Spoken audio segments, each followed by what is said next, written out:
Bonjour à toutes et à tous et bienvenue dans J'ai choisi les services généraux. L'épisode que vous allez écouter aujourd'hui est un peu différent de ceux que nous proposons actuellement. Le 27 mai dernier, nous avons réuni à Paris plusieurs acteurs engagés autour d'un sujet qui me tient particulièrement à cœur. La place de l'économie sociale et solidaire dans nos environnements de travail.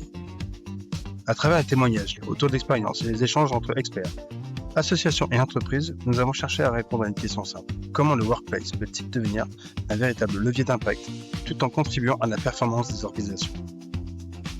Vous entendrez des acteurs de terrain partager des initiatives concrètes autour de l'inclusion, de l'emploi solidaire, de l'hébergement, de la restauration et plus largement de la responsabilité des entreprises dans la construction d'environnements de travail plus humains. Je vous laisse découvrir l'intégralité de cette table ronde et je vous souhaite une excellente écoute. À très bientôt.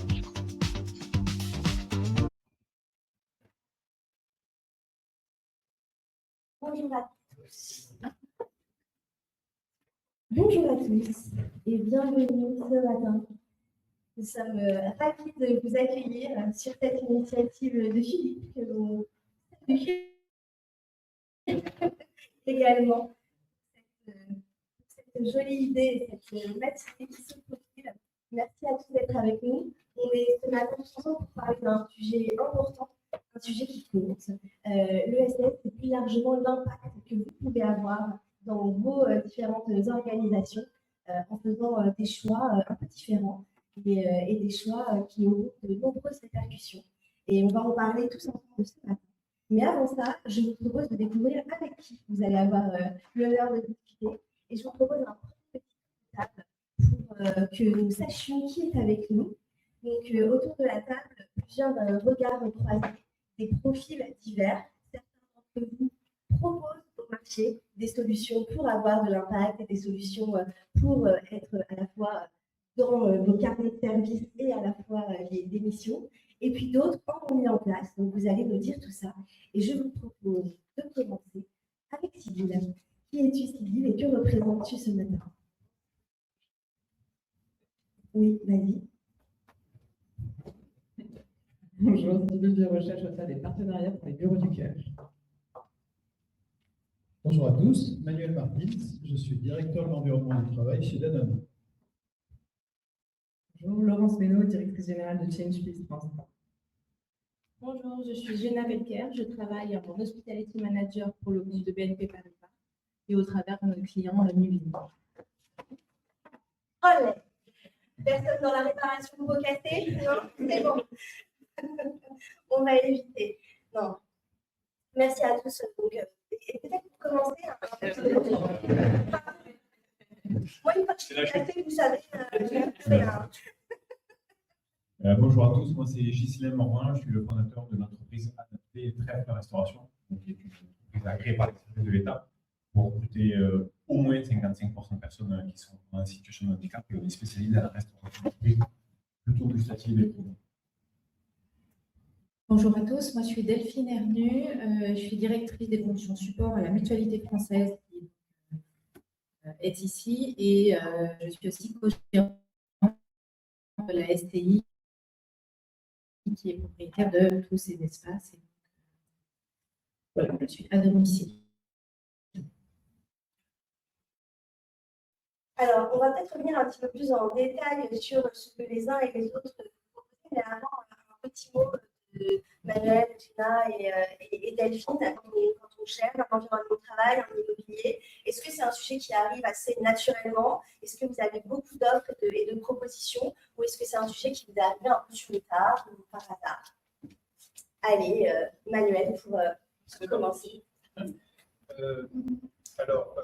D'abord, moi je représente Danone, donc on a une histoire un peu singulière, notamment un double projet économique et social. Le social chez nous, c'est quelque chose qui est bien ancré. Et là, c'est mieux. Donc c'est quelque chose qui est bien ancré et donc on assume ce genre de projet facilement et depuis toujours. Alors j'ai forcément plein d'exemples. Depuis toujours, on en lance et j'ai l'heureuse mission d'essayer de dénicher des idées pour faire en sorte que chaque salarié soit fier. Donc c'est très assumé chez Danone. Euh, et c'est bien comme réponse. Hein. C'est déjà pas mal. Ouais. C'est déjà pas mal. Et chez Jenna, ça s'est passé comment cette arrivée de l'ESS? Est-ce que c'était une volonté, une opportunité? Je pense déjà chez BNP Paribas, il y a une vraie volonté d'avoir un impact positif déjà dans les différents assets, sur Paris. Et je pense aussi que pour les collaborateurs, c'est important de se rendre utile et savoir qu'on a un vrai impact quotidien. Et donc, concrètement, on ne va pas faire semblant de ce que vous voyez ce matin alors qu'on s'est tous tutoyés il y a 5 minutes. Tu as fait comment du coup? Tu es allé chercher des entreprises, des associations ou c'est des associations, des entreprises qui sont venues se présenter à toi? C'est plutôt moi qui est venu vers les associations. Après, je vais le présenter plus tard parce que sinon je vais faire un monologue. Mais on a fait beaucoup d'actions différentes, que ce soit sur de la collecte solidaire, des actions qu'on fait avec Change, on en fait vraiment énormément. Enfin, voilà, on fait beaucoup de choses. Et effectivement, c'est moi qui vais vers les associations, je les démarche, j'échange avec eux. C'est facile à trouver? Alors, facile à trouver, oui. Après, le temps que ça se mette en place, qu'on passe des discussions, etc., c'est plus compliqué. Mais sinon, oui, c'est facile à trouver. Bien sûr, les associations sont facilement reconnaissables, on échange facilement. Oui, bien sûr. Après, il faut mettre en place. C'est du temps, c'est de l'organisation, mais tout est faisable. Et c'est aussi là-dessus qu'on va revenir, les conditions du succès de ce genre de collaboration. Delphine, même question, même punition. Hasard, volonté, opportunité? Clairement une volonté. Les mutuelles font partie de l'ESS déjà dans le cadre de leur métier. Hein, elles couvrent des gens et elles ont des structures de soins non lucratives. Donc, voilà, l'ESS, c'est leur métier, c'est vraiment ce dans quoi on baigne depuis toujours. Donc, intégrer dans le cadre de tout l'environnement de travail, des structures de l'ESS, ça fait aussi très longtemps. Par exemple, on a une entreprise pour l'arrosage du plan de bureau, c'est aussi recours. Donc, voilà, après, petit à petit, plus en plus cette dimension-là dans les partenariats qu'on nous, mais c'est vrai que c'est depuis toujours. Et puis alors, fois c'est nous qui allons les chercher, parce que aussi des ESAN j'ai son travail, mais sinon ils viennent à nous, par exemple le trèfle est plutôt venu à nous chercher une structure pour exploiter cet espace de restauration. Donc voilà, ça dépend des opportunités.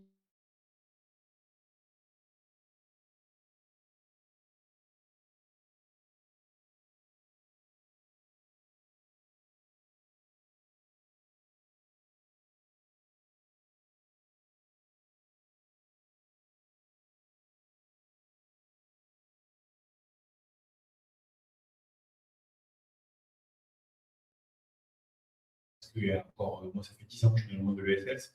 Et il y a encore quelques années, quand on disait, mais est-ce que ça ne vous dirait pas qu'on le fasse avec un truc plus adapté? Ah non, non, nous, on veut de la qualité là.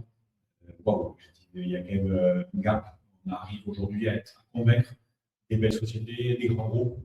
On peut relier l'inclusion et la qualité de prestation, puisque mon message, c'est de dire, il ne faut pas que vous nous preniez par charité, parce que bon, mais c'est pas top ce qu'on fait, mais bon, super, il faut pour des belles valeurs, il faut qu'on soit en capacité aujourd'hui de délivrer une prestation de qualité qui soit au niveau, à minima, du standard du marché. Et en plus, waouh, on le fait avec l'inclusion parce qu'on se débrouille avec notre accompagnement socio-professionnel pour rendre. Et cet accueil-là, il est de plus en plus positif. Il y a encore des fois des échecs, on sent bien que parfois on n'est pas désiré. On sent que c'est une tendance qui diminue. Vous faites la preuve du coup pour le résultat. Exactement. C'est aussi ça, hein, la richesse de ce tour de table que vous avez réuni ce matin, c'est qu'on est là sur des visions aussi assez différentes. C'est-à-dire qu'il y a d'un côté des entreprises qui certes ont un impact, ont une cause, etc., mais délivrent aussi un service de qualité qui se veut concurrentiel sur le marché. Et puis, voilà, c'est pour représenter aussi des associations pour lesquelles là, la démarche est un petit peu différente. Justement, si tu nous en parles un petit peu, tu t'es présenté très succinctement, on a entendu Bureau du Cœur, qu'est-ce que c'est? Et justement, quelle est la différence dans l'engagement qui est demandé aux entreprises. Oui, Bureau du Cœur, donc on est une association qui mobilise des entreprises pour héberger des personnes en situation de précarité de logement dans leur bureau quand ils sont vides, soir et week-end. En effet, la démarche est différente. La démarche à l'origine de l'association a été créée par des chefs d'entreprise qui se sont posé la question de pas comment est-ce que je peux être plus rentable, plus efficace, plus performant, mais en tout cas, c'est pas sur leur cœur de métier, mais je vois bien qu'il y a un problème de précarité de logement autour de moi. J'ai un asset, une entreprise qui a plein de ressources. Comment est-ce que je peux mobiliser cette entreprise avec toutes ces ressources pour faire ma part, ma petite part, face à cet enjeu de la précarité de logement? Donc, ils ont travaillé entre chefs d'entreprise avec tout l'écosystème aussi social qui accompagne les personnes en précarité de ces enjeux-là. Donc voilà, comment nous, entreprises, on peut participer à ça. Et ils ont identifié ces dispositifs en disant voilà, nos bureaux sont vides de 20h à 8h tous les jours, plus le week-end. Pour autant, c'est des espaces qui sont là, qui sont disponibles, qui sont chauffés, qui sont nettoyés, climatisés. Et ben, peut-être qu'on peut les mettre à disposition des personnes qui ont besoin d'être mises à l'abri entre 4 murs et un toit. C'est comme ça que ce dispositif a été créé, donc en faisant appel plutôt à l'entreprise, l'entrepreneur, les salariés, en tant que faisant partie d'un tout qui est la société, plus que dans la mission première de chaque entreprise. Et donc, c'est aussi un dispositif qui s'adapte à toute mission d'entreprise. Il y a Danone, il y a des PME, il y a des cabinets de sophrologie. Ça fait combien de temps maintenant? Ça fait 5 ans qu'il y a eu le premier accueil, 6 ans qu'est née l'idée. Et aujourd'hui, c'est plus de 400 entreprises un petit peu partout en France qui ont permis d'héberger plus de 1000 personnes. Merci. Manuel, est-ce que tu vois une différence justement entre l'approche qu'on peut avoir avec des entreprises de l'ESS et ces démarches avec des associations? Pas du tout. Alors, moi, je n'en vois pas. Mais encore une fois, c'est quelque chose qui est assumé depuis longtemps et que j'ai toujours fait. Enfin, moi, j'ai toujours vu mon métier comme un triple projet. Il y a un projet économique, bien sûr, et ce projet économique doit nous permettre de faire et du social et de l'environnemental. Voilà. Donc, du coup, pour moi, c'est quelque chose de naturel. Je note quand même, parce que je vais revenir sur la question de tout à l'heure, qu'il y a beaucoup plus d'offres aujourd'hui qu'il y a quelques années en arrière. Quelques années en arrière, je ramais un peu, parfois il fallait que je transforme un projet pour que ça devienne social, et on le faisait ensemble. Aujourd'hui, on est d'abord beaucoup plus sollicité par des sociétés de l'ESS, et c'est très bien. Continuez, on est très heureux de le faire. Voilà, mais c'est quelque chose qui est beaucoup plus professionnel, qui est beaucoup mieux construit. Et nous qui n'avons jamais été aussi sollicités sur la qualité de vie au travail, eh bien, c'est des choses qu'on a envie de développer. Maintenant, je vais revenir sur les bienfaits pour les salariés, si tu me permets. J'ai entendu parler tout à l'heure de fierté. C'est quelque chose qui est ressenti vraiment comme ça par les salariés, la fierté d'appartenance. Et moi, je fais toujours un lien entre fierté d'appartenance pour un salarié et productivité. Donc, je pense que parce qu'on est très fier d'avoir les mêmes valeurs que son entreprise, du coup, on est plus productif au travail. Donc, ce genre de projet que j'ai la chance de pouvoir porter, et je suis ravi, merci Sylvie de m'en avoir donné l'opportunité, les bureaux du cœur. Une chose que j'ai entendue et qui m'a rendu très fier des CSE, c'est par exemple, on est très fier que ce projet émerge chez Danone, et ça faisait longtemps qu'on n'avait pas eu un projet qui nous rende aussi fiers. Voilà. C'est le genre de choses qui met un peu d'essence dans le moteur de temps en temps quand on a des journées pleines. Et là encore, c'est ce que tu appelais tout à l'heure, ce triple volet, finalement, c'est d'estimer que c'est complètement intégré à ce que devrait proposer un environnement de travail, puisque vous êtes aussi censé être vecteur d'image, de cohésion, d'esprit d'entreprise, etc. Oui, et que c'est attendu par les salariés. C'est ce que je voulais vraiment souligner. Les 3 projets qu'on voit ici, les 3 structures, les 3 entreprises qui se présentent face à vous, c'est des entreprises qui font aussi bien que si c'était des entreprises classiques. Et c'est important de le souligner. Merci Ghislain. On n'est pas en train de se dire que c'est moins bien et que du coup vous serez pardonné. Ce n'est pas du tout le cas. C'est plutôt on fera non seulement aussi bien, mais en plus on apporte de la valeur. Et la valeur dans tout ce qu'on crée, c'est vraiment ce qu'on retient. Ce n'est pas un prix, c'est de la valeur. Laurence, est-ce que tu peux nous rappeler déjà peut-être un petit peu le dispositif de départ, le principe de départ, et puis nous dire toi aussi si tu estimes que tu es avant tout une entreprise de service qui promeut un service de qualité au juste coût, etc. Ou si c'est d'abord cette vocation qui prévaut. Oui, alors donc ChangeBiz, c'est une marque de café qui a pour mission l'insertion sociale et professionnelle de personnes sans domicile fixe. On apporte dans les entreprises du lien social et du plaisir autour d'un délicieux café. Et puis déguster, j'espère, à l'entrée. Donc concrètement, on propose aux entreprises du café en grains de la marque ChangeBiz et des services barista, des corners café en entreprise. Et 100% des bénéfices de notre activité financent notre programme d'insertion. On forme des personnes en situation de précarité au métier de barista. On les emploie pendant 7 mois dans nos corners café en entreprise. Et en parallèle, on les accompagne sur les sujets sociaux et professionnels pour les amener à un CDI dans l'hôtellerie, la restauration, les coffee shops. Et donc, complètement, je rejoins Justin et tout ce qui a été dit avant. Donc, si je ne dis pas de bêtises, le fait de former au métier de barista, ça a un impact particulier parce que c'est un métier où il y a de la demande et de l'offre. Oui, effectivement, c'est pour ça qu'on a choisi le métier de barista. Des entreprises d'insertion, il y en a plus de 2000 en France, mais on est les seuls à avoir choisi le métier de barista et on l'a choisi particulièrement parce qu'il y a ce lien social. Ça permet que les salariés soient au cœur des entreprises, puissent interagir avec les salariés, ça redonne de la dignité, ça permet à des personnes, par exemple, qui n'ont peut-être pas un très grand niveau de français de pouvoir progresser plus rapidement. C'est très valorisant comme métier. Et avec la croissance des coffee shops à Paris et la croissance du métier de barista, il y a de plus en plus de demandes. Très bien. Et tu m'avais demandé sur la victoire de la qualité. Effectivement, oui, c'est ça le premier. D'ailleurs, il y a beaucoup de nos clients qui finalement nous prennent pour la qualité des services et des produits et nous gardent pour ça, même avant.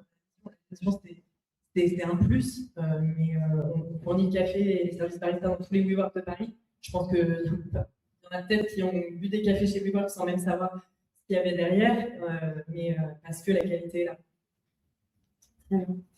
Ghislain, si tu mettais en avant ce point tout à l'heure, c'est parce qu'il est important pour toi et pour tout le monde, j'imagine. Oui, en fait, il faut surtout être franc et surtout pas hypocrite. Il y a eu effectivement des soucis dans l'ESS, il y a eu des ESAT qui ont abusé, il y a mais comme partout, il y a eu des soucis. Je me rappelle, il y a 20 ans, moi j'étais appelé au bureau pour vendre des ramettes de papier ou des sacs poubelles pour le prix, au motif de supposer qu'on faisait le bien. Et du coup, tout ça donnait quand même un coup de projecteur assez négatif. Tout ça, on en ressort, que l'entreprise elle n'arrive plus aujourd'hui à être reconnue comme étant une entreprise de l'ESS parce qu'à côté, il y a des prestataires comme nous qui font un travail beaucoup mieux. Donc, il faut faire un mea culpa quand c'est nécessaire et dire qu'effectivement, il y a eu des fois, on a voulu aller sur des marchés, on s'est foiré, on n'a pas été au rendez-vous, on n'était pas structuré pour. Aujourd'hui, c'est différent. On retrouve une nouvelle génération d'entrepreneurs et de salariés qui veulent travailler dans les entreprises de l'ESS pour avoir du sens. Et donc, on retrouve dans nos équipes tous ces gens talentueux, et là, au fond, qui en fait apportent cette qualité. Et qui font qu'on arrive à être au standard du marché. C'est par les équipes encadrantes et par les entrepreneurs, les nouvelles générations d'entrepreneurs de l'ESS qu'on a trouvé ces structures. Et c'est important quand même de dire que oui, il y a eu des soucis, mais ça se corrige. Et aujourd'hui, ce que vous retrouvez sur le marché, c'est de plus en plus des gens qui sont performants. Ce que tu dis, c'est qu'en fait, un petit peu comme sur le marché du workplace en général, il y a eu une professionnalisation importante qui a été à l'œuvre et qu'aujourd'hui, l'offre a bien changé par rapport aux préjugés qu'on peut aussi avoir encore et qui peuvent persister. Oui, c'est ça. Et puis la communication et les réseaux aident aussi beaucoup à ça, parce qu'on arrive à casser les freins immédiatement quand on parle d'accueillir des personnes qui sont sans abri ou sans domicile dans les bureaux. C'est quoi concrètement le premier frein?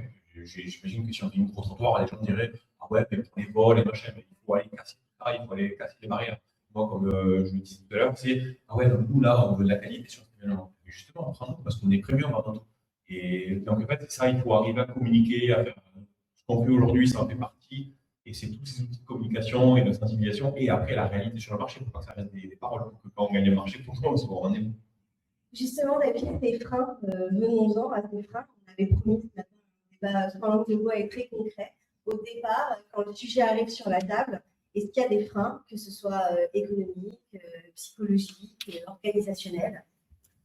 Il y en a quelques-uns. Par exemple, le Bureau du Cœur, moi j'avais vu une vidéo sur les réseaux sociaux, j'avais craqué complètement pour le sujet, je trouvais ça absolument génial. On a un bâtiment immense qui est inoccupé une grande partie le soir, tout à fait, le centre de Paris. Et donc j'avais envoyé ça à ma DG qui est comme moi hyper mobilisée sur les sujets environnementaux ou sociaux. Et donc elle m'avait dit, ouais, trop bien.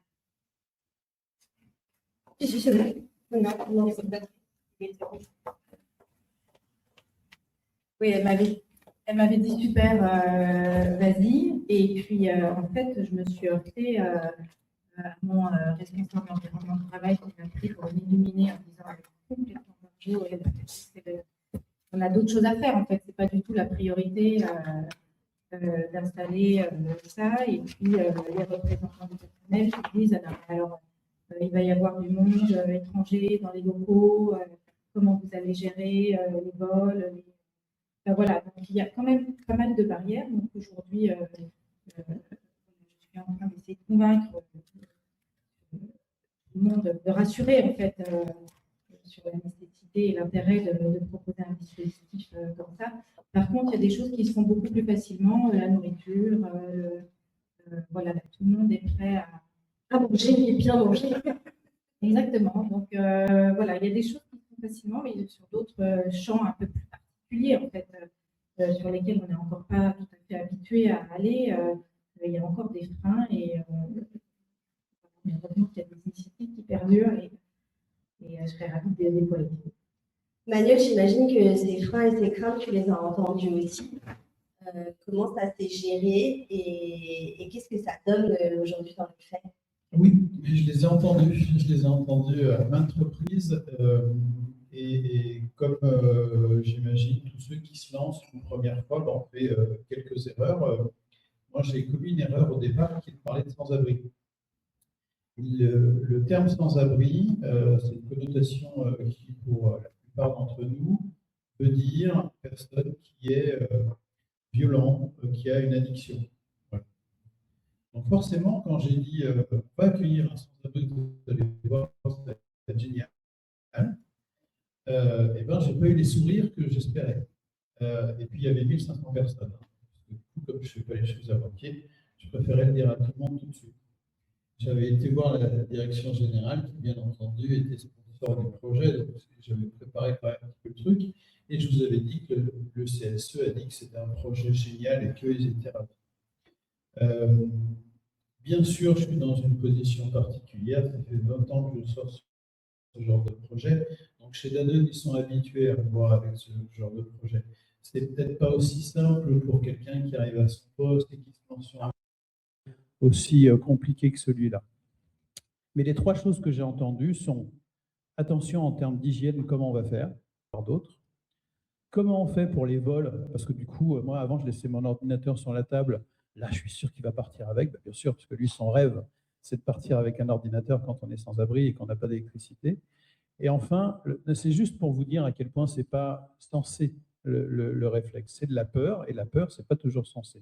Et le troisième, c'était, moi je suis une femme, je viens tôt le matin, j'aimerais pouvoir continuer à venir tôt le matin. Or, là, il va y avoir quelqu'un qui visiblement va être grand, brutal, dans les couloirs, et ça me fait peur. Et donc, la seule manière, en tout cas c'est la seule que j'ai trouvée moi, c'est de se lancer. Et en fait, la première personne que j'ai accueillie, enfin que je n'ai pas accueillie, que Danone a accueillie, avec plein d'erreurs, hein, je vous raconterai plus tard. C'est une jeune femme qui avait 26 ans, qui devait faire 1,55 m. Je lui ai dit que c'était celle dont il fallait se méfier, mais il ne me croit pas. Et bien sûr, nous n'avions rien choisi. Parce qu'en fait, je n'osais pas dire au Bureau du Cœur, ça sera plutôt un tel, ça sera plutôt telle association. Donc, du coup, on a ouvert nos portes et on l'a fait complètement. Et cette jeune femme, elle avait beaucoup plus peur que les gens qui étaient dans les couloirs. Et donc, cette première expérience nous a permis d'en avoir plein d'autres derrière et il n'y a pas eu de problème de propreté, pas eu de problème de vol, pas eu de problème d'agression. Et jusqu'à aujourd'hui, donc on fait ça depuis novembre 2023, on a 3 bâtiments maintenant qui hébergent. On en est à la 16e ou 17e personne invitée et ça se passe très, très bien.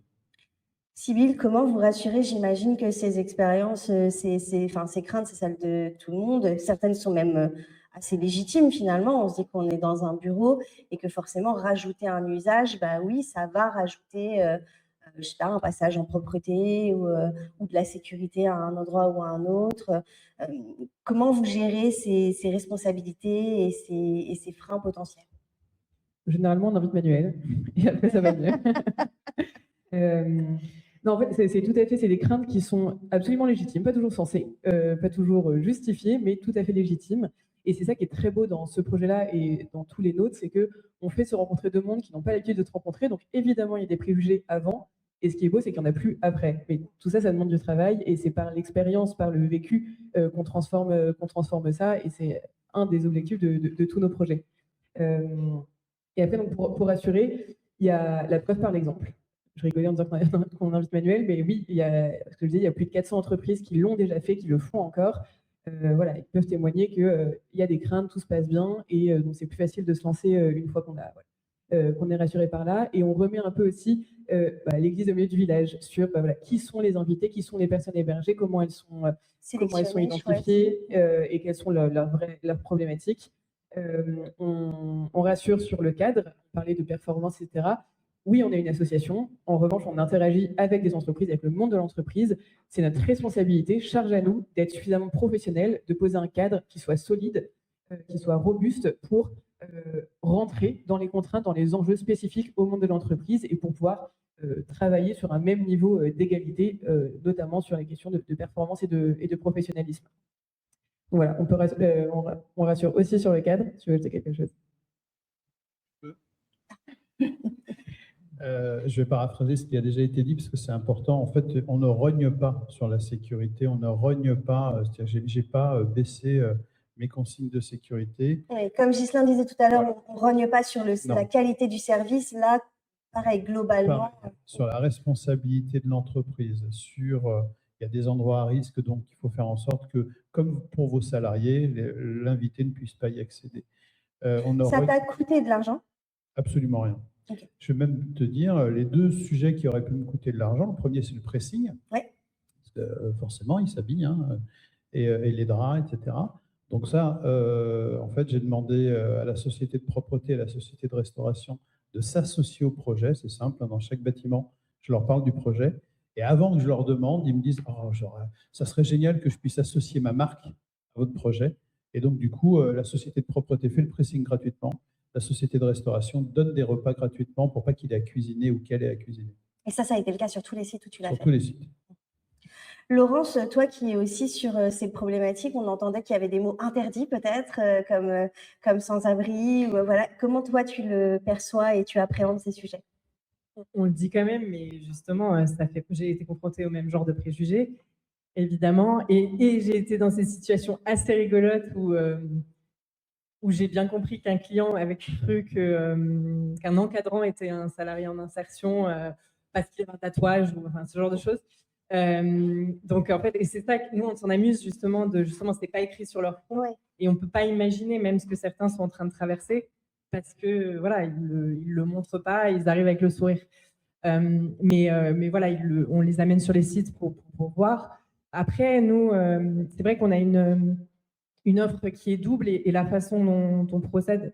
Donc, évidemment, il y a des entreprises qui accueillent des personnes dans les espaces barista, mais on rend aussi le choix d'avoir un impact super simple à travers le café. Donc, c'est-à-dire que même une entreprise qui n'a peut-être pas la taille critique pour avoir un espace barista dans leur bureau, ils peuvent aussi juste faire le choix du café Change Please et ils savent que ça va être un produit de qualité et juste à la place que les bénéfices du café aillent pour rémunérer les actionnaires. En fait, c'est juste que tous ces bénéfices sont utilisés pour financer notre programme et c'est comme ça aussi qu'on peut se permettre d'être compétitif sur les prix des services barista, parce qu'on utilise le café comme levier financier finalement pour combler, tous les surcoûts liés à la formation, à l'accompagnement, etc. Oui, parce que là, on est sur deux cas un petit peu différents. Effectivement, dans le cas des personnes accueillies, on sait pourquoi elles sont là, on sait qui elles sont identifiables. Vous nous disiez en préparation qu'il n'y a pas toujours d'interaction avec les collaborateurs, mais pour autant, on sait pourquoi elles sont là. Alors que là, typiquement, on peut ne pas savoir ce qui se joue sous nos yeux avec ce service. Alors bon, en général, quand une entreprise a choisi de mettre un espace barista Change Please, ils cherchent à communiquer. Enfin, notamment Jenna, ils ont mis même des posters avec les success stories de ceux qui sont partis en emploi. Mais donc ils savent qu'il y a de l'insertion, mais bon, et puis avec l'habitude aussi, et comme on place un encadrant avec des baristas en insertion qui tournent, qui sont formés, les collaborateurs quand même apprennent à connaître l'encadrant et repèrent qui est l'encadrant et qui est qui sont les salariés en parcours, mais c'est juste au tout début de la relation. Enfin, c'est intéressant de voir qu'il y a quand même ce lien social qui se crée, que c'est pas forcément quelque chose qui est très visible et ça permet une intégration plus naturelle. Alors Jenna, justement, on va peut-être revenir sur ce que tu as mis en place, mais dans la préparation, j'ai eu une question qui me venait, qui me disait, mais comment on fait pour, bien sûr, quand on met en place ce genre de service à impact, on a quand même envie que ça se sache et de le faire savoir. Mais là, en même temps, on est sur des humains, des personnes qui sont en train de vivre des choses. On ne va pas non plus leur écrire sur le front merci, grâce à vous. Enfin, voilà. Donc, comment on allie, déjà, peut-être tu peux revenir sur ce que tu as mis en place et puis nous expliquer comment tu as trouvé où positionner le curseur entre communication et respect de chacun et de l'initiative. Totalement. Comme l'a dit Laurence, typiquement sur le corner barista, on a mis donc dès que nos occupants font la queue, ils peuvent voir justement les profils. Donc par exemple, on a mis OK, Sori a trouvé un emploi stable grâce à Change Please et maintenant est en CDI chez Have a Good Day. C'est une bonne nouvelle quand quelqu'un vous quitte, du coup. Oui, oui, ça veut dire que ça a bien fonctionné. Ouais. Et typiquement, quand ils font la queue pour acheter leur café, ils voient directement l'impact. OK, j'ai payé mon café et du coup, ça a permis à Sori d'avoir un emploi stable et un logement stable également. Donc, l'impact est là. Aussi, on a mis la photo de toutes les promos. Parce que maintenant, il y en a beaucoup des promotions. Il y a 12 promos, donc on a mis le portrait des différentes promotions. Après, au quotidien, et là, il y a la team Change Please, on fait beaucoup d'actions. Typiquement, récemment, on a fait un atelier matcha qui a vraiment marché. Donc, il y a Marion en haut qui vous a préparé les cafés. Donc, elle a animé une animation matcha sur les bienfaits, etc. Donc, ça a très bien marché. Et on a eu des posts sur Instagram où ils ont tagué Change Please en disant meilleur bureau, merci beaucoup Change Please. Donc, on voit l'impact direct. Ils aiment ça, ils aiment beaucoup ça et ils en parlent. Donc, naturellement aussi, il y a beaucoup le bouche à oreille.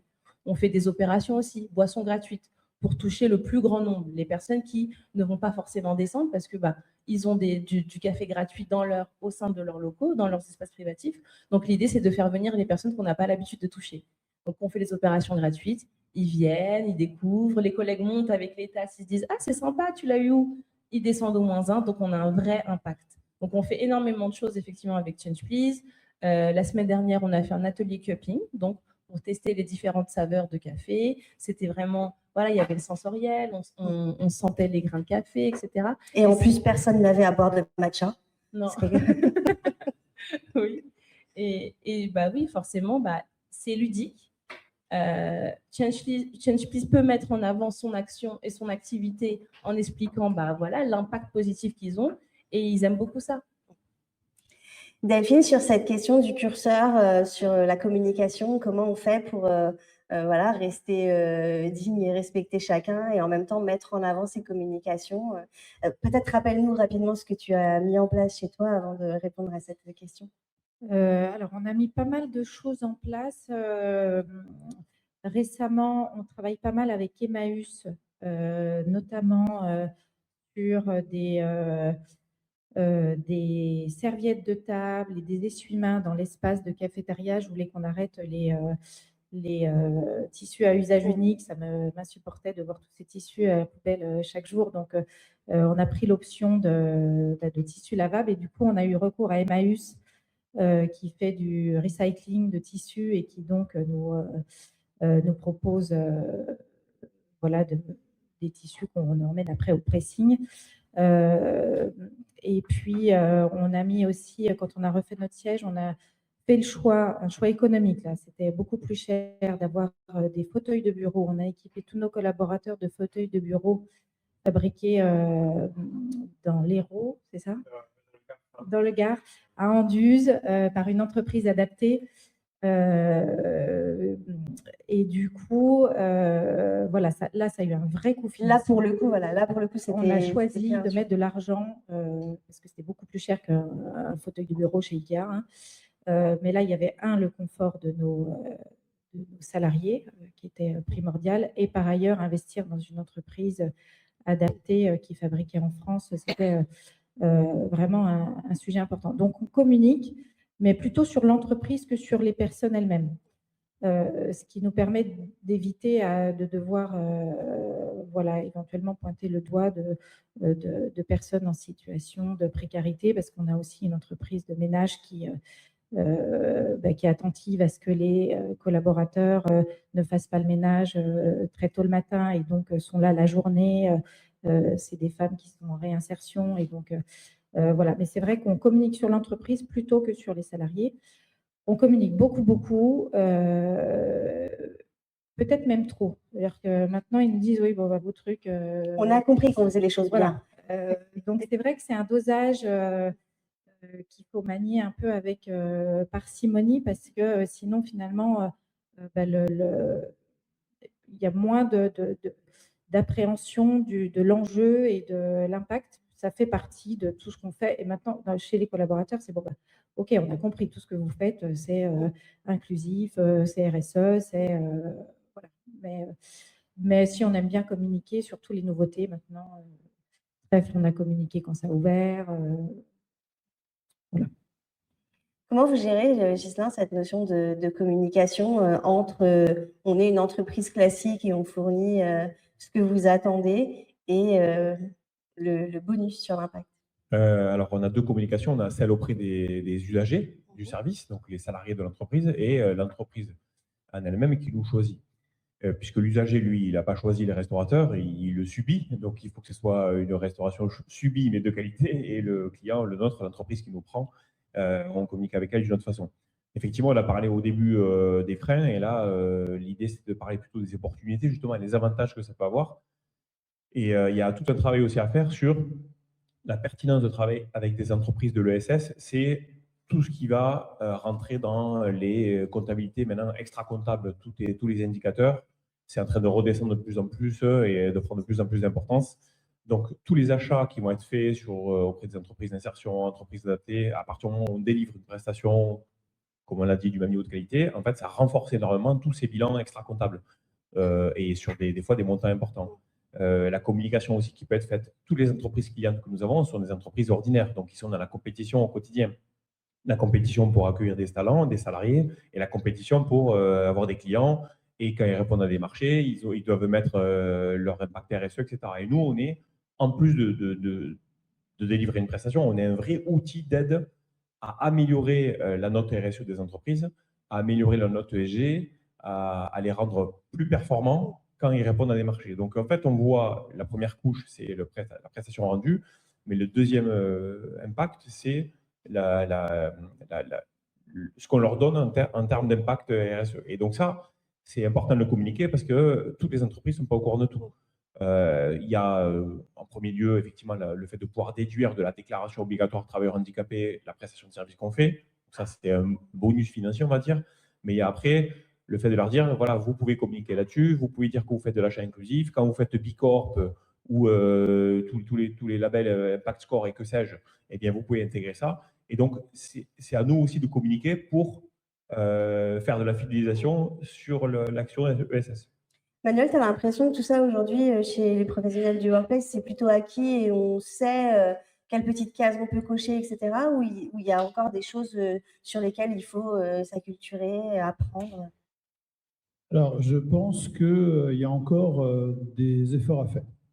C'est-à-dire que notre métier, qui est l'environnement du travail, est de plus en plus pressurisé sur des budgets qui se réduisent. Enfin, moi, je suis très conscient de tout ça. J'ai les mêmes problèmes que tous ceux qui font ce métier.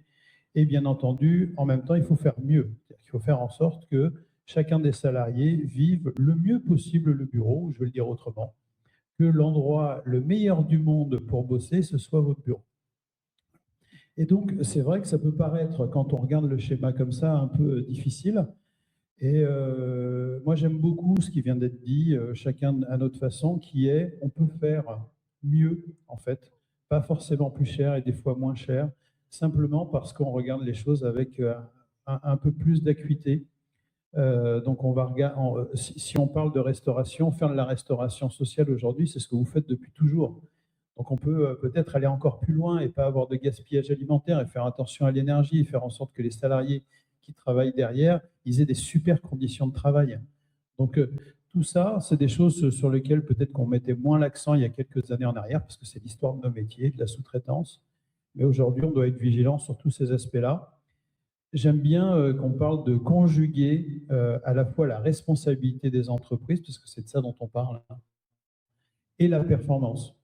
Et donc, les labels comme B Corp permettent de dire à tout un chacun, et donc aux consommateurs ou aux salariés, oui, je suis fier parce que ma société, elle est B Corp. Elle partage les mêmes valeurs que moi. Et donc, il y a plus de rétention, il y a plus de talents qui iront dans cette société. Donc, c'est un cercle vertueux, j'y crois beaucoup. Et même la marge d'après, on pourrait estimer qu'on ne peut pas être performant et jugé performant sans être vertueux. Moi, j'en suis sûr. Mais parce que les valeurs qui sont les miennes sont les valeurs que je demande à mon entreprise. Ce qu'on entend aussi là, c'est peut-être effectivement la volonté des entreprises de choisir certaines missions plutôt que d'égrener un peu de positif partout. Est-ce que c'est des choses que vous croisez au quotidien?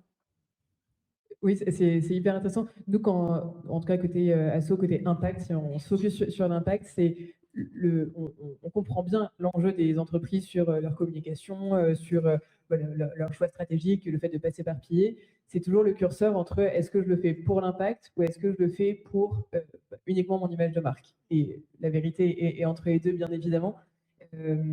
Mais voilà, c'est intéressant, je trouve, en tant qu'entreprise, de se poser la question sur voilà, quelle énergie j'y mets, qu'est-ce que moi j'en ressors et quel est mon impact sur les bureaux du cœur. Manuel pourra témoigner. Ça demande un peu d'énergie à mettre en place parce qu'il faut convaincre, parce qu'il faut adapter un petit peu son environnement, etc. Une fois que c'est lancé, c'est complètement transparent.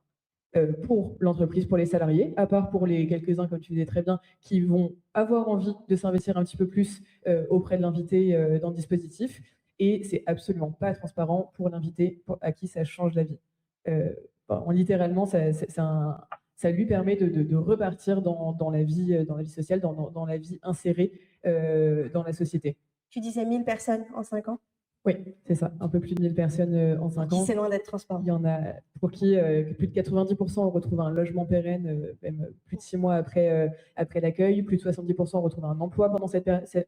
Passer de 50% à 70% de personnes en emploi pendant cette période-là. Donc c'est une réelle aide, même un peu plus que ça.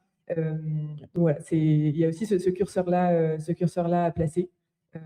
Et après, la communication, tout ça, évidemment. On vous oppose parfois comme ça des causes les unes aux autres en vous disant bah, je suis déjà investi sur tel volet, c'est un peu compliqué d'arriver sur tel autre. Alors, nous, on a un petit concurrent de couleur jaune qui est engagé sur nous, en fait, souvent, c'est plutôt on confond aussi effectivement le handicap et l'insertion. Quand on parle d'insertion, souvent les gens me parlent de handicap et on n'est pas sur les mêmes bénéficiaires. Mais bon, je pense que vraiment, il y a encore de la place quand même il n'y a pas suffisamment de marques, surtout en France, pour le coup. Autant Change Please est en Angleterre et en Angleterre, Change Please est en concurrence avec des dizaines de marques de café impact.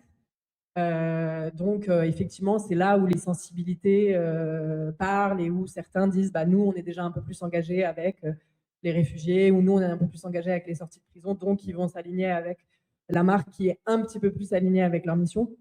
En France, on a encore du chemin à faire avant ça, et donc il y a de la place pour se développer tant qu'il y a d'autres marques qui n'ont pas l'impact au cœur de leur ADN.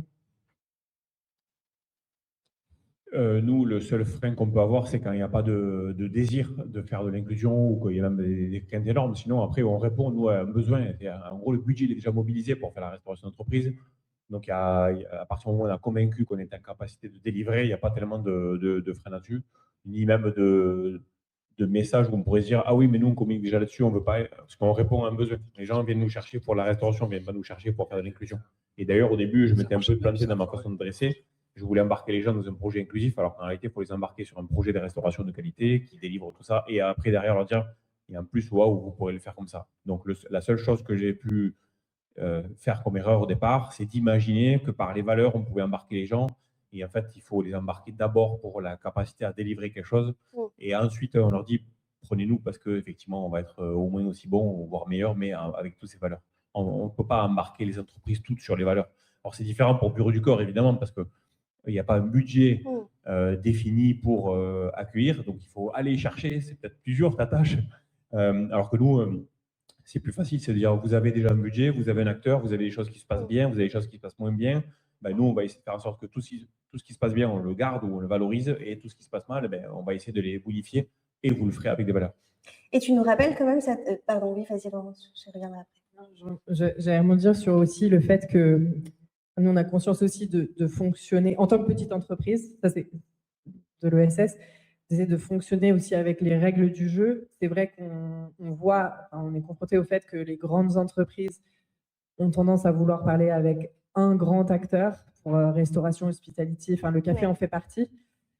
Et donc, on a dû faire un travail pour justement pouvoir jouer dans ces règles.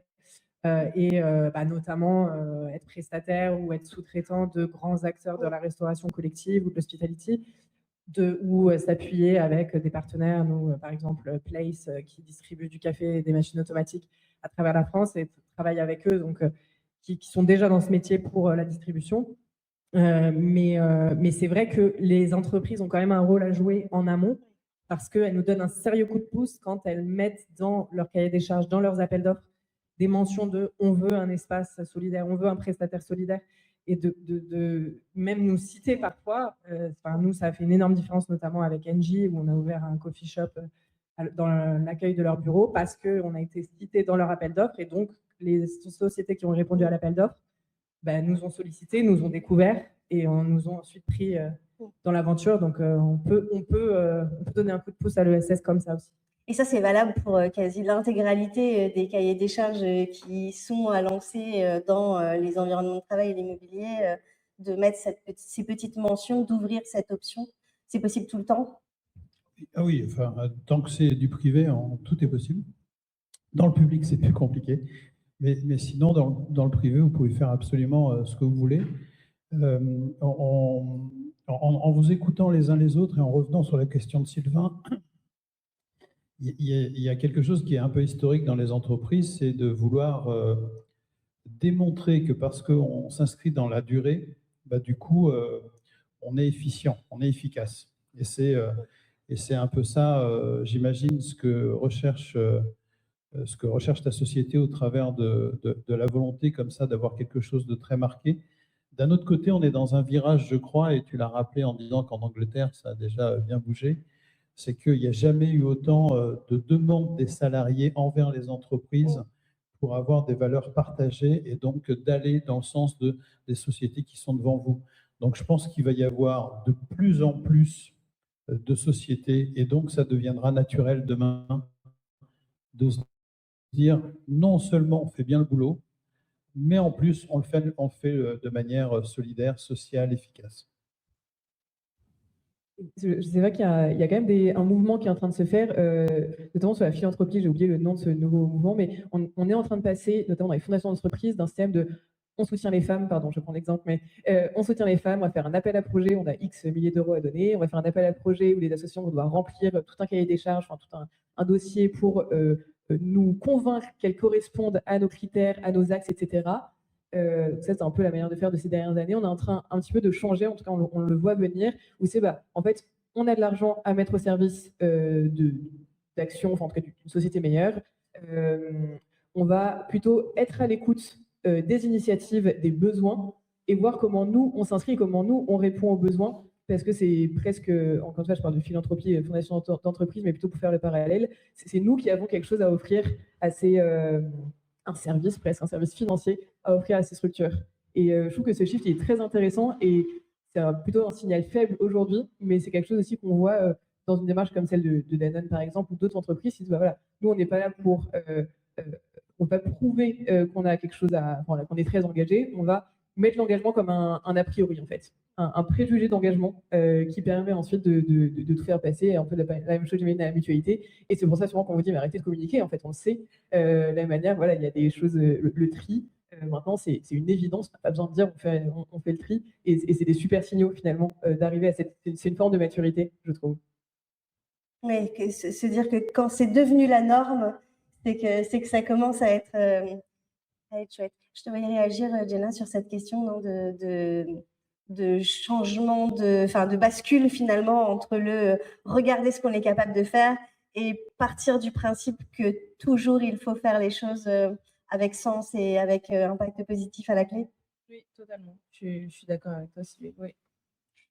Laurence, on a parlé de l'impact réel et concret, puisqu'on avait promis du concret ce matin. Donc, on a parlé de l'impact réel et concret de l'activité de Bureau du Cœur. Tu nous as parlé de la qualité du service, de ce qui était proposé, etc. Mais concrètement, on a entendu donc, que chez Jenna, c'était une douzaine de promotions qui étaient passées avec des gens relogés, etc. Toi, aujourd'hui, l'impact dont tu es Change Please et fier de façon générale, c'est quoi? C'est lequel? Oui, donc 12 promos, en fait, c'est à l'échelle de Change Please, mais comme nos salariés en insertion tournent entre les différents sites, ils sont tous passés chez Liberty. Donc effectivement, on a recruté, formé 63 personnes depuis 4 ans. Et on a un peu plus de 70% de sorties en CDI à la fin du parcours, 76% de sorties dynamiques en tout, ce qui est très élevé pour une entreprise d'insertion. Et ce qui est la clé de beaucoup de choses derrière. Et ce qui est la clé de beaucoup de déclenchements de choses positives derrière, j'imagine. Oui, c'est un point. Oui. On a à peu près la moitié des personnes qui trouvent une solution logement pérenne pendant le parcours, mais en fait, le fait d'avoir un CDI derrière va débloquer aussi beaucoup plus vite la situation. Très bien. Et Ghislain, pareil, on a beaucoup parlé de la qualité des plats, parce qu'on se régale bien dans les restos trèfles, mais au-delà de ça.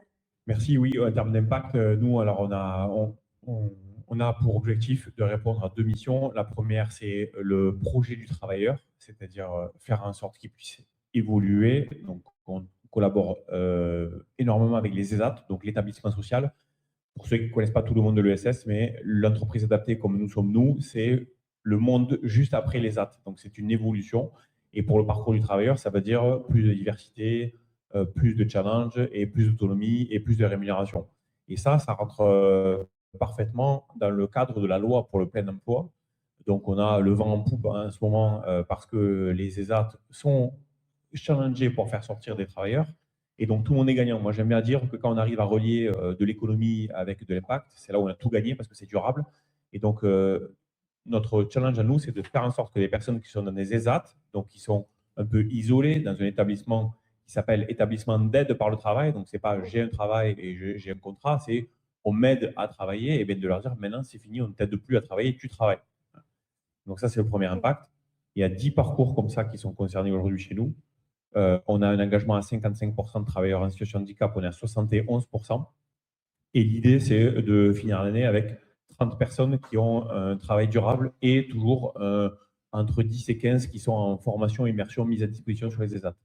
Donc nous, nos collaborateurs, chez nous, vous avez un tiers qui viennent des ESAT, qui sont en mise à disposition jusqu'à ce qu'ils trouvent l'autonomie, et pour basculer après sur un CDD ou CDI selon les contrats que nous avons. Mais aussi, ça permet d'avoir une soupape au cas où, avec la réforme aussi pour l'emploi accompagné, c'est de dire, tu es un ESAT, tu as envie d'évoluer, mais tu as quand même peur de ce nouveau monde qu'on appelle ordinaire, hein, c'est le vocabulaire, eh bien, tu as la possibilité sous 3 ans de retourner à l'ESAT. Donc, on a des collaborations. C'est un peu technique tout ça, mais ça veut dire que le sujet principal, c'est le parcours, le projet du travailleur. C'est comment je fais en sorte de lui offrir une évolution professionnelle, une évolution socio-professionnelle, une évolution aussi salariale et un peu plus de challenge et de diversité, parce que quand on est dans les ESAT avec d'autres personnes porteurs de handicap, eh bien, on est moins challengé que quand on est dans le monde ordinaire. Et donc, c'est tout ça en fait qui Voilà, c'est tout un travail de l'équipe d'accompagnement socio-professionnel chez nous et la RH. Nous, la RH, c'est une RH augmentée. C'est-à-dire que pour un staff RH dans une entreprise ordinaire, nous, on peut considérer qu'on est 3 et on a déjà fait partie. Marjorie, au service qui en fait partie, on est très sollicité à la fois par les établissements sociaux, par le travailleur et par les parents aussi. On l'oublie souvent, mais nous, on est vachement en relation aussi avec les parents. Donc, c'est une vraie vocation de faire ça, mais toujours centré sur le travailleur. C'est ça, le métier parallèle, finalement, qui vous permet d'être… Mais c'est le métier parallèle de toutes les entreprises de l'ESS. C'est-à-dire qu'en gros, même d'ailleurs, quand on se définit, on ne sait pas si on doit dire « Bonjour, je suis une entreprise adaptée qui fait travailler les personnes en situation de handicap et du coup, on fait la restauration » ou « Bonjour, je suis une entreprise de restauration qui fait travailler, qui est une entreprise adaptée ». On ne sait jamais par quoi commencer. Donc, on s'adapte, mais on a effectivement 2 missions. La première, c'est de rendre accessible la restauration d'entreprise à tout le monde et de qualité.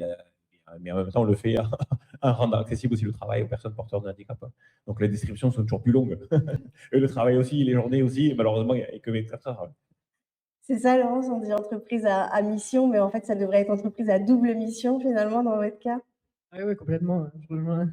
Effectivement, je ne sais jamais aussi si on est une marque de café, et de l'insertion, nous, pour le coup, on a été vraiment… Enfin, là, il se trouve qu'en France, on a la chance d'avoir le modèle entreprise d'insertion. Change en France, au départ, ça a été créé à Londres où ce dispositif n'existe pas, mais c'est juste que Jemal, qui l'a fondé, a vu le café comme une opportunité. Enfin, il dit I'm on a mission to end homelessness. Enfin, il veut mettre fin à la précarité. Et donc, à travers le café, il a choisi juste la boisson la plus consommée pour le faire. Mais selon les pièces dans lesquelles on se trouve, on met l'accent sur l'un ou l'autre. Delphine, on nous parlait tout à l'heure, je ne sais plus qui évoquait l'idée de laisser c'était toi Laurence, dans chaque cahier des charges une place pour les entreprises adaptées, pour les associations, pour toutes les entreprises à mission. Est-ce que toi, tu aurais un conseil également pour accélérer sur ce chemin? Alors nous, aujourd'hui, ça fait clairement partie des critères à chaque fois une condition sine qua non pour qu'on développe des partenariats ou des services dans notre entreprise ou auprès des salariés.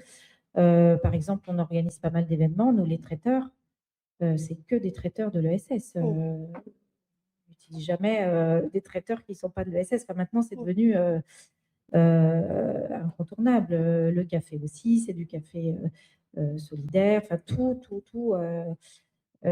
Ça ne me viendrait même plus à l'idée de ne pas prendre en compte ce critère-là aujourd'hui.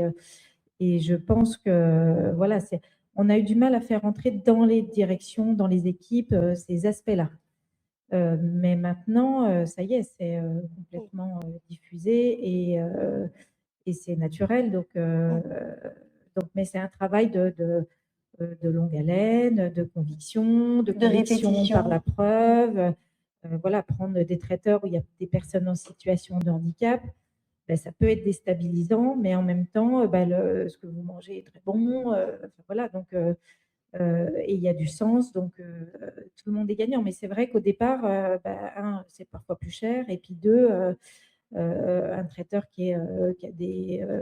un serveur qui a un comportement un peu inadapté, ça peut être surprenant et déstabilisant, mais finalement, les gens s'y font et puis ils s'adaptent aussi complètement. Ça paraît peut-être important d'en redire un petit mot. Vous êtes plusieurs à avoir parlé de travailleurs en situation de handicap, qui peuvent d'ailleurs être juste des salariés de votre société aussi, hein, de temps en temps, n'hésitez pas. Mais peut-être un petit mot sur ce que vous avez observé. Ghislain, tu parlais tout à l'heure d'adaptation et des bienfaits de l'adaptation. Peut-être un petit mot sur le sujet de ce que ça génère. Deux choses pour compléter. C'est-à-dire que ce que dit Delphine, c'est qu'ils sont allés beaucoup plus loin et ils font soit de gré à gré, soit des marchés qu'on appelle réservés. Et les entreprises sont de plus en plus encouragées à dire si vous voulez vraiment faire ça et que vous voulez mettre le curseur de l'inclusion ou de la RSE au cœur de votre projet d'achat, faites ce qu'on appelle un marché réservé. Et donc, c'est un marché que vous passez qui s'adresse uniquement à des entreprises de l'ESS, en disant, voilà, nous, on a pris la décision, on veut, alors ça demande de sourcer un petit peu, Et vous pouvez aussi appeler ce qu'on appelle les facilitateurs des clauses d'insertion sociale. Ce sont des personnes qui travaillent souvent dans les métropoles ou dans les collectivités et qui sont là pour vous aider à identifier, à sourcer. C'est-à-dire qu'en gros, si vous dites, pour le café, par exemple, est-ce qu'on ne pourrait pas faire un marché réservé, mais vous ne savez pas, vous n'avez pas eu le temps de sourcer, ces personnes-là sont là pour vous aider là-dessus. Dans les mairies? Ouais, dans les métropoles, la plupart du temps, ça s'appelle les facilitateurs des clauses d'insertion sociale. Il y en a partout. Et donc, ce sont des personnes qui connaissent le marché et qui sont en capacité de faire un sourcing pour vous. Et c'est gratuit. C'est au service des entreprises et des collectivités pour vous aider à trouver. Parce que des fois, vous pouvez dire, je vais essayer de passer un marché. Nous, avant, dans la restauration collective, il n'y avait pas suffisamment d'acteurs, vous n'avez pas. Donc, vous pouvez avoir envie de le faire. Il n'y avait pas de réponse en face. Donc, le marché, il est échoué. Enfin, personne n'est content, personne n'est gagnant. Ou des fois, il y a des candidats qui peuvent essayer d'y aller, mais ils n'ont pas la capacité ou la structure. Et eux, ils vont pouvoir faire cette chose-là. Voilà. Donc ça, c'est important de pouvoir utiliser ce dispositif pour ceux qui le veulent. Voilà. Et je n'ai pas répondu à ta question. Et c'est pas grave, parce que du coup, je vais là. Et c'était important, exactement, parce qu'on est là dans les astuces et tuyaux pour tous accélérer dès demain. Donc, c'était important, effectivement. Manuel, pour revenir sur cette notion de collaborateurs en situation de handicap et de ce que ça peut générer aussi de positif comme impact, d'être un peu mélangé à de la diversité et confronté à de la diversité au quotidien. Alors, je crois que tout le monde aujourd'hui a compris qu'on pouvait tirer des avantages et pas forcément des inconvénients. Pendant très longtemps, c'était un marché qui n'était pas mature, où on ne savait pas trop comment manager, etc., comment communiquer.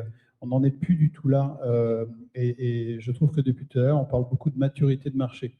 C'est-à-dire que de plus en plus, vous allez vous présenter comme votre métier et ensuite vous direz que vous faites de l'insertion. Alors que pour l'instant, vous êtes encore en train de dire parfois que vous faites de l'insertion d'abord.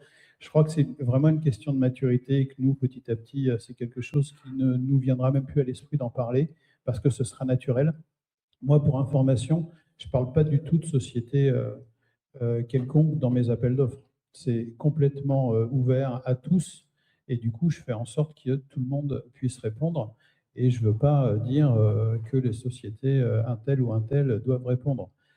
L'appel d'offres doit être ouvert et tout le monde peut répondre. Et ce qui m'intéresse à chaque fois, c'est qu'on puisse, à la fin, alors moi j'aime beaucoup parler de feuille de route, c'est-à-dire comment on fait pour grandir ensemble dans les 5 ans, et j'aime bien parler de grandir ensemble.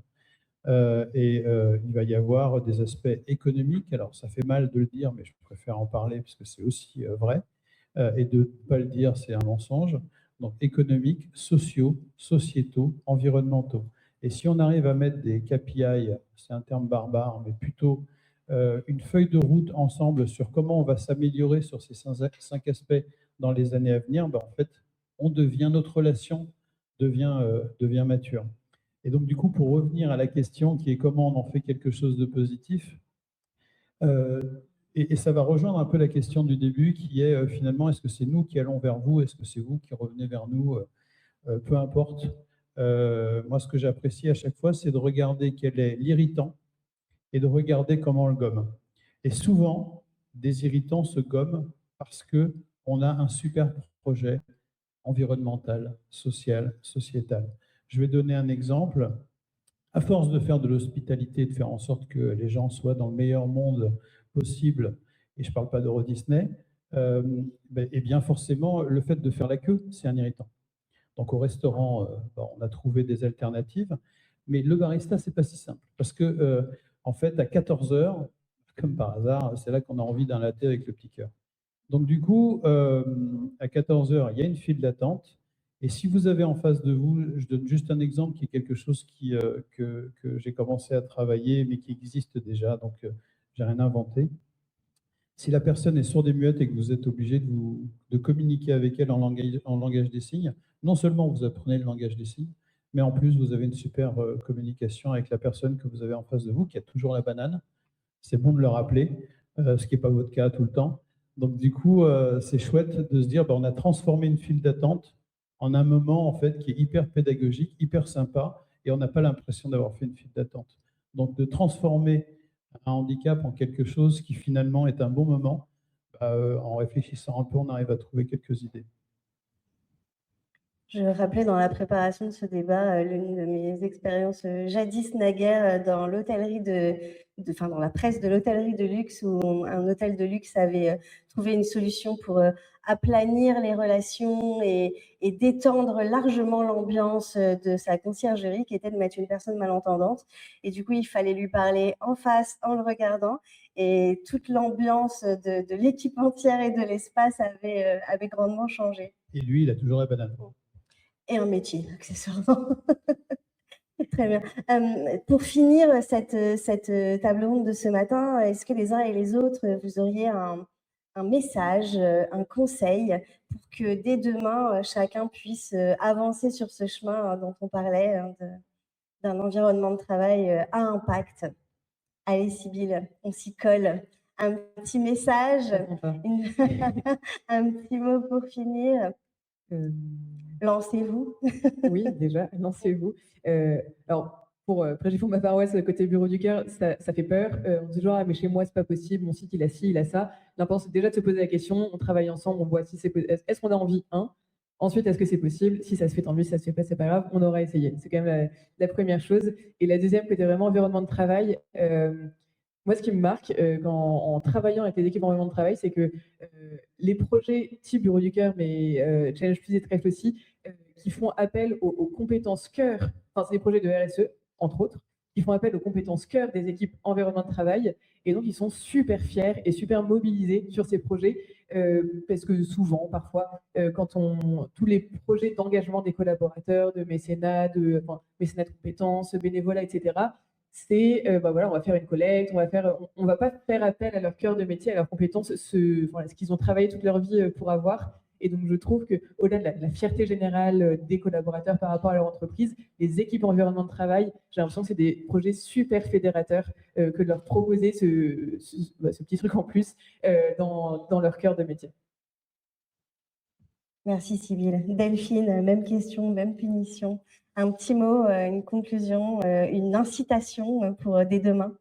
Déjà, il faut être quand même hyper motivé pour se lancer dans ces aventures-là, parce que faut y croire et il faut être aligné avec ce type de valeurs, parce que sinon, je pense que on n'y arrive pas, ça ne marche pas.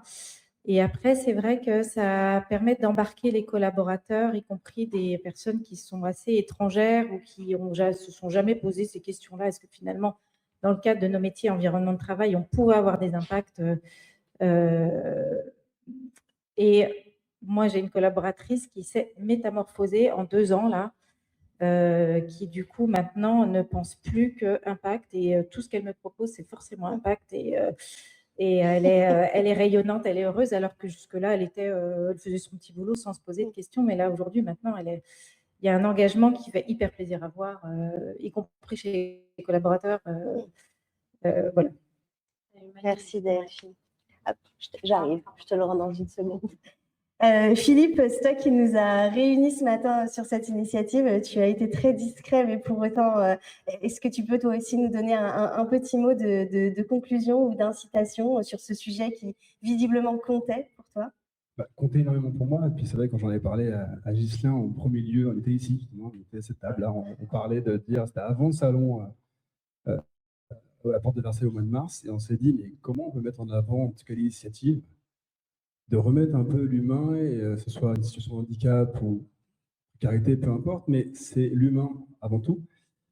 Et on s'est dit, bon, il faut faire quelque chose. Et après, est arrivé, on a croisé Laurence. Après, j'ai eu la chance aussi en connaissant aussi le Bureau du Cœur, et bon, je sais que Manuel, puis après aussi d'être devenu aussi bénévole pour cette superbe association. Et j'ai la chance aujourd'hui d'accueillir même un invité dans une entreprise.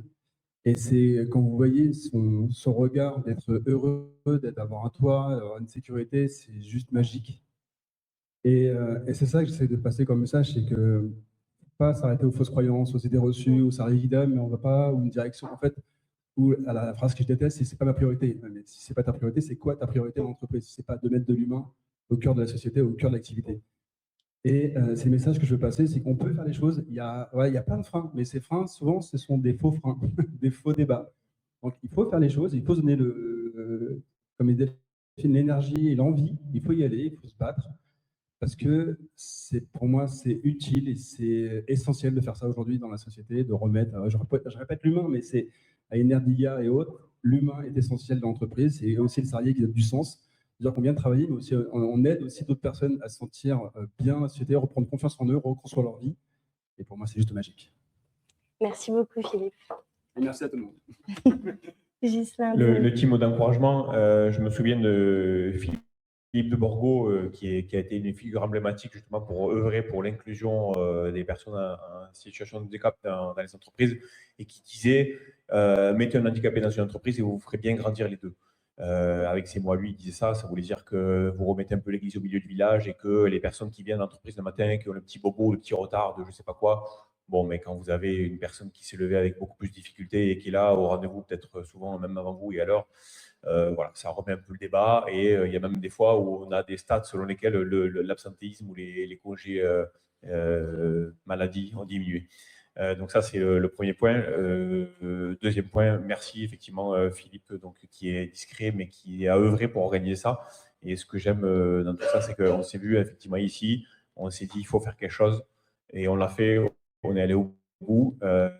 Philippe, tu fais toi des services généraux externalisés, c'est un peu ça ta spécialité. Donc, il est à la disposition des entreprises qui veulent justement sourcer, identifier ou déléguer une partie. Et donc, on est allé au bout. Et donc, c'est grâce à vous. Merci pour votre présence. Merci d'apporter de l'intérêt à ces actions, à ces causes. Vous venez ici, j'imagine, à la fois pour sourcer, pour avoir de l'information, mais ça participe à la connaissance qu'on peut faire de ces actions. Et donc, pour ça, un grand merci pour votre mobilisation. Merci, Ghislain. Jenna, pareil, le petit mot pour conclure. Qu'est-ce qu'on fait dès demain? Comme l'a dit Philippe, c'est vraiment important parce que ça humanise. Et typiquement, via le biais d'événements, d'animations un petit peu ludiques, forcément, pour eux, c'est vraiment agréable, que ce soit pour l'entreprise ou pour les occupants, les utilisateurs. Et voilà, ils ont un impact et ils le sentent réellement. C'est concret. Oui, on entend tellement les entreprises nous expliquer à quel point elles remettent l'humain au cœur de leur processus et au cœur des environnements de travail. L'humain, il est là dans un état fluctuant et dans des situations fluctuantes, et l'intégrer en entier, c'est ça, l'intégrer vraiment finalement. Laurence? Oui, moi je suis ravie de ça, qu'on ait pu se rassembler effectivement dans les structures de l'ESS qui sont complémentaires. Donc merci Philippe. Et je suis ravie aussi que dans nos discussions, on en arrive à l'ESS va devenir par défaut.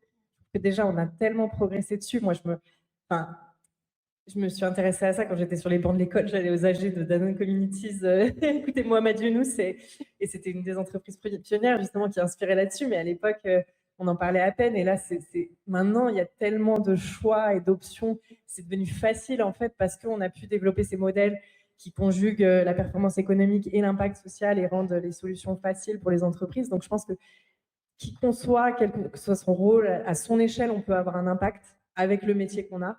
Moi, j'ai été côté multinational. Maintenant, je suis dans une start-up à impact. Mais on peut toujours, qu'on soit dans une grosse entreprise ou même si on fait bouger le cap de 1 ou 2 degrés, en fait, vu l'ampleur, ça a un impact énorme.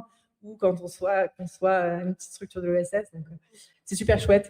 Et puis, pour la paroisse de Change Please, voilà, en Angleterre, ils forment plus de 200 baristas par an. On n'est pas encore là en France, mais pour ça, on compte sur vous.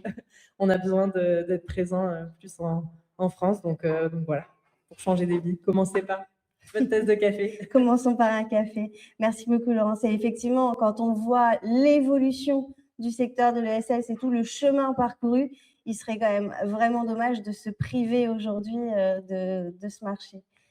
J'allais t'appeler Danone. Manuel, récupère ton identité.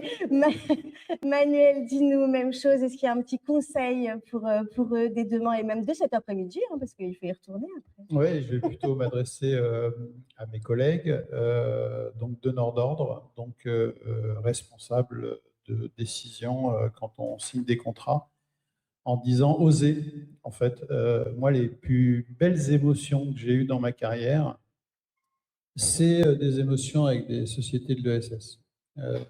C'est à chaque fois que j'ai entrepris des actions pour faire en sorte que la vie soit meilleure de certaines personnes, que derrière, je prends certaines phrases comme un boomerang et que je me dis « Waouh, quelle chance j'ai d'avoir pu partager ce moment-là avec cette personne, quelle chance j'ai d'avoir pu changer un petit peu sa vie et quelle chance j'ai de créer du lien, parce qu'en fait, le top, c'est quand on arrive à créer du lien et de faire en sorte que les salariés, eux aussi, vivent la même expérience que moi. Voilà.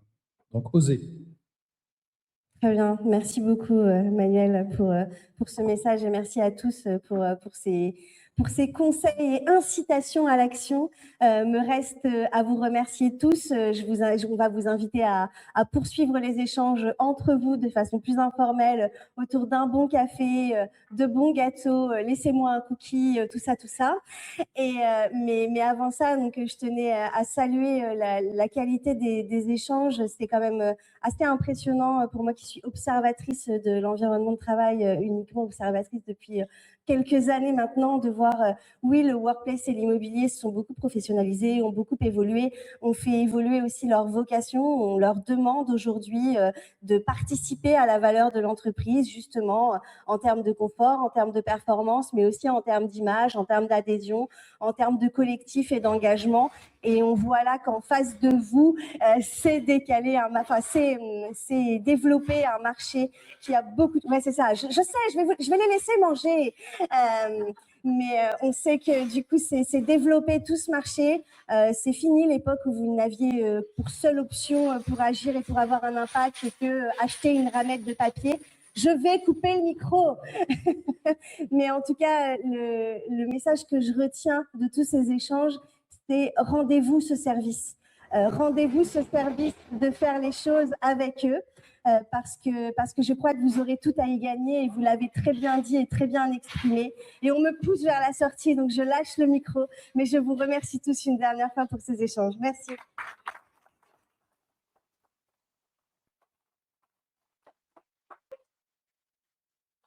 Et merci au chat. Ciao, ciao. Vous n'aurez pas de cookies. Voilà, ouais, il y a un peu de bruit à la fin. Merci à tous et à toutes d'avoir suivi Merci ou pas. à vous. Je ferai un montage replay avec un son meilleur, Bon, j'ai j'espère. tenu les En tout bigouttes. cas, merci à toutes et à tous d'avoir suivi. De toute Par façon, contre, il va falloir que le quelqu'un lien partage sera un sur petit YouTube peu avec et moi. sur d'autres plateformes. Merci à tous et à toutes. Bonne journée, bon courage.